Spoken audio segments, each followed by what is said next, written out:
Hello. Evening 5:30 ട്രെയിനിന് ഞങ്ങൾക്ക് തിരിച്ചു പോകേണ്ടതുകൊണ്ട് നെക്സ്റ്റ് പ്ലേസ് റെയിൽവേ സ്റ്റേഷൻ്റെ അടുത്ത് തന്നെ ആകട്ടെ എന്ന് വെച്ചു. അവിടുന്ന് ഞങ്ങളൊരു ഓട്ടോ വിളിച്ച് നേരെ അടുത്ത പ്ലേസിലോട്ട് പോകുവാണ് കേട്ടോ.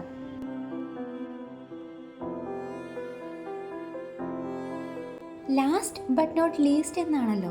പത്മനാഭൻ്റെ മണ്ണിൽ വന്നിട്ട് പത്മനാഭനെ കാണാതെ പോകുന്നത് ശരിയല്ലല്ലോ. അതുകൊണ്ട് തന്നെ ഞങ്ങൾ നേരെ പത്മനാഭസ്വാമി ക്ഷേത്രത്തിലേക്കാണ് കേട്ടോ പോയത്. ഞങ്ങൾ മുന്നേയും വന്നിട്ടുണ്ട്, പക്ഷെ കൂടെ ഉണ്ടായിരുന്നവർ വന്നിട്ടുണ്ടായിരുന്നില്ല. കേരളത്തിൻ്റെ തന്നെ മൊത്ത സ്വകാര്യ അഹങ്കാരമല്ലേ ഇത്.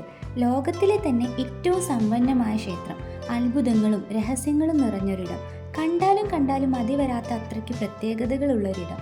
അങ്ങനെ എന്തൊക്കെ വിശേഷിപ്പിക്കാം.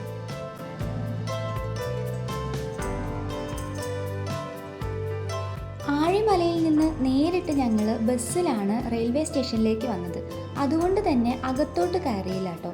അവിടെ ചുറ്റിലും നടന്ന് കാഴ്ചകളൊക്കെ കണ്ട് തിരിച്ചു പോകാനാണ് കരുതിയത്.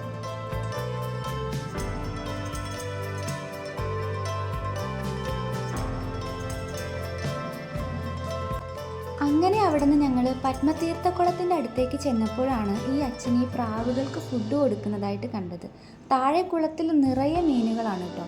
അപ്പോൾ മീനുകൾക്കും പ്രാവുകൾക്കും ഇവിടെ നിന്നാലും നമുക്ക് ഈസി ആയിട്ട് ഫുഡ് കൊടുക്കാം. അത് കണ്ടപ്പോൾ ഞങ്ങളും ഫുഡ് കൊടുക്കണം കേട്ടോ. ഇവനാൾ കുറച്ച് ഭീകരനാണ്.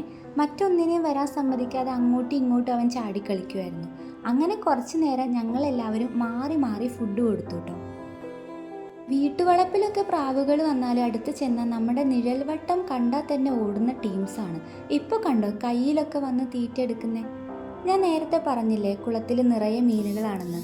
കണ്ടോ, ഇവർക്കും നമുക്ക് ഫുഡ് കൊടുക്കാം കേട്ടോ. എന്നാൽ ഞങ്ങൾ കഴിച്ചതിൻ്റെ ബാക്കി എന്തെങ്കിലും ഉണ്ടെങ്കിൽ മാത്രം അവർ കഴിച്ചാൽ മതി എന്നുള്ള മട്ടിലാണ് പ്രാവുകൾ നിൽക്കുന്നത്.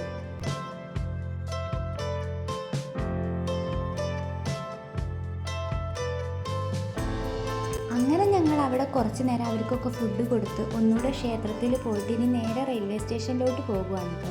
തിരിച്ച് 5:30-ക്കാണ് ഞങ്ങൾക്ക് നാട്ടിലോട്ട് പോകാനുള്ള ട്രെയിൻ ഉള്ളത്. അങ്ങനെ ട്രെയിനിൽ കയറി ഭാഗ്യത്തിന് സീറ്റ് കിട്ടിയിട്ടുണ്ടായിരുന്നു.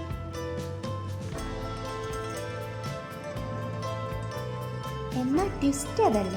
ട്രെയിൻ ഇറങ്ങിയപ്പോഴാണ് ഞങ്ങൾക്ക് ആ അബദ്ധം മനസ്സിലായത്. ഒരു വീട്ടിലായിരുന്നു പേൻ പാർക്കിന് വണ്ടി വെച്ചിട്ടുണ്ടായിരുന്നത്. പക്ഷേ ഞങ്ങൾ നല്ല ലേറ്റ് ആയിട്ടാണ് റെയിൽവേ സ്റ്റേഷനിൽ എത്തുന്നത്. അതുകൊണ്ട് തന്നെ അന്ന് ഞങ്ങൾക്ക് വണ്ടി എടുക്കാൻ പറ്റിയിട്ടുണ്ടായിരുന്നില്ല കേട്ടോ. ആ വീട്ടുകാരൊക്കെ കിടന്നിട്ടുണ്ടായിരുന്നു. പിന്നെ ഞങ്ങളുടെ സഹോദരതുല്യനായിട്ടുള്ള അവൻ്റെ ഫ്രണ്ട് വിഷ്ണുവേട്ട വന്നു. അങ്ങനെ പോണ വഴിക്ക് റാന്തലിൽ കയറി ഞങ്ങൾ ഓരോ ചായ കുടിച്ചു.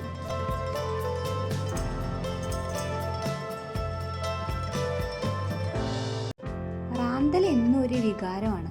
അതിൻ്റെ ഫ്രണ്ടിലൂടെ പോകുമ്പോൾ ഒരു ചായ കുടിച്ചില്ലെങ്കിൽ ഒരു മനസ്സമാധാനക്കുറവാണ്. അങ്ങനെ ഞങ്ങൾ അവിടുന്ന് ചായയൊക്കെ കുടിച്ച് ഇനി നേരെ വീട്ടിലോട്ട് പോകുകയാണ് കേട്ടോ.